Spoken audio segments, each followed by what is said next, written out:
पांच संधि हमारी होगी स्वर संधि।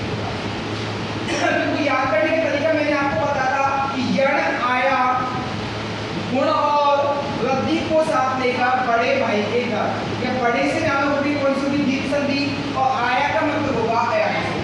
अब देखो यहाँ एग्जाम में जो आपको एग्जाम्पल दिया जाएगा और पूछेगा कौन सी संधि है। जब भी कोई अधूरा वर्ण हो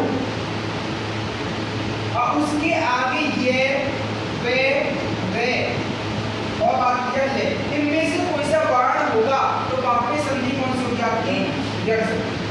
अयानी संधि की बात करें तीन वर्णों का शब्द हो, अधिकांश में कितने वर्णों का तीन वर्णों का शब्द हो और बीच में आपको क्या मिले ये या फिर क्या मिले वे, तो संधि कौन सी होगी अयानी।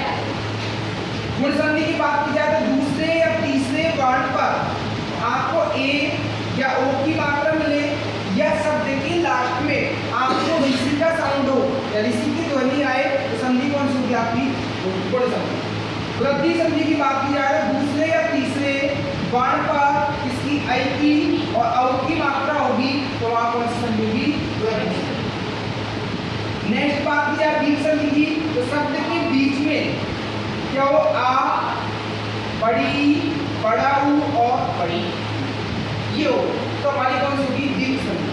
आपको मैंने सीधा तरीका बताया था याद करने के लिए अग्नि वर्ण को मान लो लगना वर्ण इसके बाद में ये मेथड है जैसे कोई सा वर्ण होगा यह संधि अयानी का तीन वर्ण होगा तीन आंखों वाली सिद्धि के तो उसके बीच में तीसरी आप ये लेते यहाँ गुण संधि में एक चोटी वृद्धि संधि में डबल चोटी और यहाँ बीच में याद होगी बड़ा भाई और बड़ी बहन।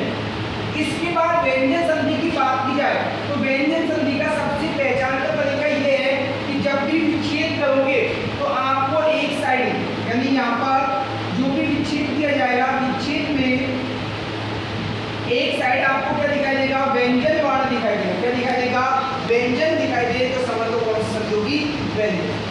और इसमें भी नियम यहाँ से पूछा जाता है पहले के स्थान तीसरा या पहले के स्थान पांचवा वर्ण करने वाले यहाँ से ज्यादा नियम पूछा जाता है। या मैं धर्म के बाद में कोई व्यंजन वर्ण होगा मैं के स्थान पर अनुस्वार होगा यहाँ से पूछा जाता है।